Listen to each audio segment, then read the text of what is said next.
Hello everyone, నమస్తే అండి.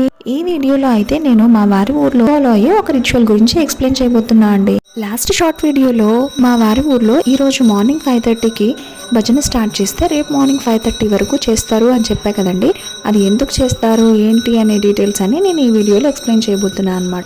అనే డీటెయిల్స్ కోసం వీడియో లాస్ట్ వరకు చూసేయండి.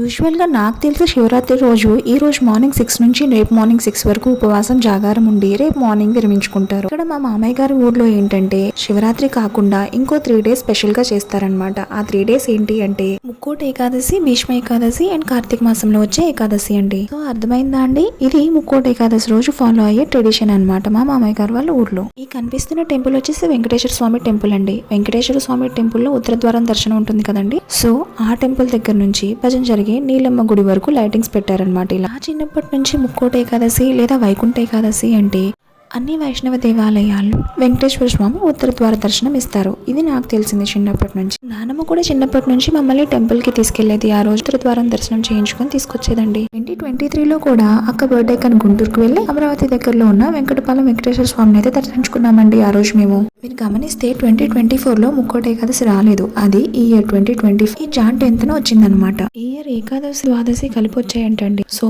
ముక్కోటి ఏకాదశి రోజు ఎవరైతే పూజ చేసుకుంటారో వాళ్ళకి ఏకాదశి ద్వాదశి 2 రోజుల పూజా ఫలితాలు లభిస్తాయంటండి పంతులు గారు చెప్పారు. నార్మల్ గా మనం టెంపుల్ కి వెళ్ళి అర్చన, అభిషేకం, పూజ ఎలా చేయించుకుంటామో అది ఇక్కడ కూడా కామన్ అనమాట మామయ్య వాళ్ళ ఊర్లో. ద్వార దర్శనం అండ్ నార్మల్ పూజా విధానం కాకుండా నేను ఇక్కడ మాత్రమే అబ్జర్వ్ చేసిన విషయం ఏమిటంటే ముక్కోటి ఏకాదశి రోజు మార్నింగ్ 5:30 నుండి నెక్స్ట్ డే మార్నింగ్ 5:30 వరకు భజన ఆపరంటండి. ఆ హరినామ స్మరణ ఆపకుండా భజిస్తూనే ఉంటారంట. అంటే ఒక్క నిమిషం కాదు ఒక్క సెకండ్ కూడా ఆ భజన ఆపరంట. ఈ భజనని నీలమ్మ గుడి దగ్గర చేస్తారండి. ఈ గుడిని మహాలక్ష్మి గుడి అని కూడా అంటారంటండి.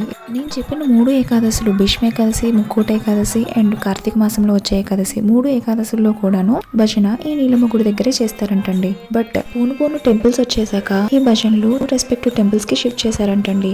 కార్తీక మాసంలో వచ్చే ఏకాదశి ఏమో రామాలయంలో, భీష్మ ఏకాదశి ఏమో వెంకటేశ్వర స్వామి గుడిలో చేయడం స్టార్ట్ చేశారంటండి. సో ఈ ముక్కోటి ఏకాదశి మాత్రం ఈ నీలమ్మ గుడి దగ్గర చేస్తున్నారంట. పూర్వం నుంచి ఫాలో అవుతున్న రిచువల్ గా. ఇంతకీ నీలమ్మ గుడిలో ఉన్న దేవతలు, దేవుళ్ళు ఎవరంటే ఒక ఇంటి పేరు వాళ్ళకి ఉన్న పేరంటాలంటండి. పేరంటాలు అంటే ముత్తైదువులు. సో ఊర్లో అడగ్గా నాకు వారిలో కొంతమంది పేర్లు అయితే తెలిసాయండి. ఆదిలక్ష్మమ్మ, నీలమ్మ, పరశురామన్న అండ్ తువ్వార పోతనండి. ఇక్కడ చూడండి మా వాడు నేను వీడియోస్ రికార్డ్ చేస్తున్నానని నన్ను ఎలా ఇమిటేట్ చేస్తున్నాడు. ఈ గుడిలో ఉన్న విగ్రహాలు చెక్కతో చెక్కారంటండి. ఈ విగ్రహాలు ఆల్మోస్ట్ 100 years బ్యాక్ చెక్కినవంటండి. మా మామయ్య వాళ్ళ నాన్నగారు చిన్నప్పటి నుంచి ఉన్నాయంటండి. అంత ఓల్డ్ ఇవి. సో ఏకాదశి సెలబ్రేషన్ కి వస్తే మార్నింగ్ 5:30కి భజన చేయడం స్టార్ట్ చేసిన వాళ్ళు నెక్స్ట్ డే మార్నింగ్ 5:30 వరకు భజన చేస్తూనే ఉంటారనమాట. ఒక్క నిమిషం కూడా హరే రామ హరే కృష్ణ అన్న హరినామాన్ని జపించడం ఆపరనమాట. మార్నింగ్ కొంతమంది చేస్తే గ్యాప్ తీసుకొని ఈవినింగ్ ఇంకొంతమంది చేస్తారనమాట. అలా భజన చేసే వాళ్ళకి నిద్ర రాకుండా అండ్ చుట్టూ కూర్చున్న వాళ్ళకి నిద్ర రాకుండా మధ్యలో ఇలా చిన్నగా ఆడుతూ ఉంటారనమాట.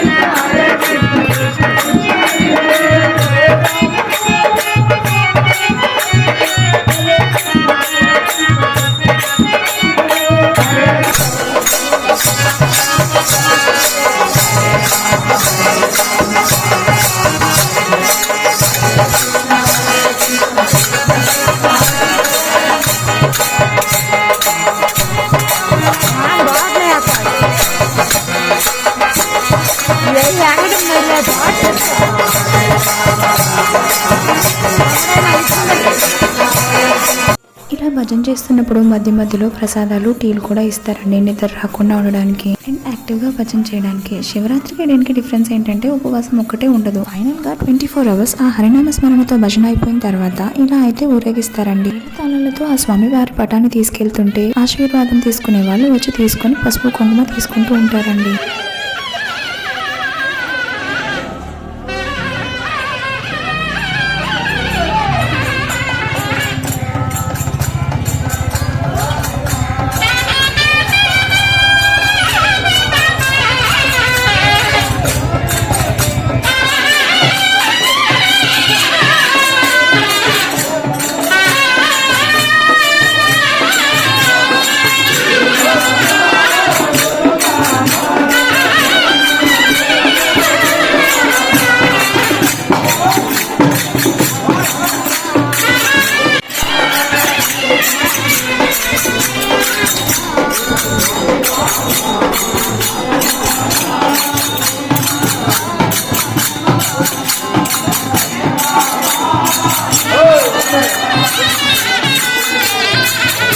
ఊరేగింపులో భాగంగా టెంపుల్లోకి తీసుకెళ్లి కూడా ఇలా తీసుకొస్తారనమాట.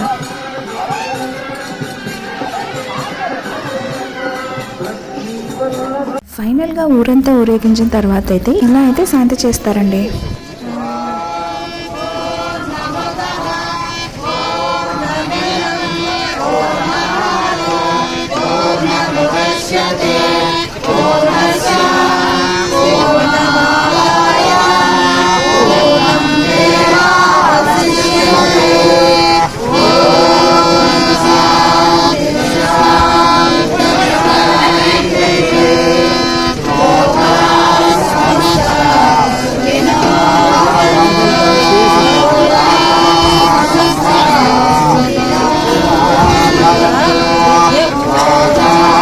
ఫైనల్గా నేనైతే ఒకటి చెప్పాలనుకుంటున్నా అండి. నేను విలేజ్లో పెరుగుంటుంటే ఇవంతా కామన్గా అనిపించేది, కానీ సిటీలో పెరిగిన నాలాంటి కొంతమందికి ఇలాంటివి ఎప్పుడో చిన్నప్పుడు చూసుంటాం. సో మాలాంటి వాళ్ళందరికీ ఇవి గుర్తు చేసినట్లు ఉంటుంది కదా అని చెప్పేసి ఈ వీడియో చేస్తున్నా అండి. వీడియో నచ్చితే లైక్ చేసి, షేర్ చేసి, సబ్స్క్రైబ్ చేసుకోండి. Thank you for watching. See you in the next video.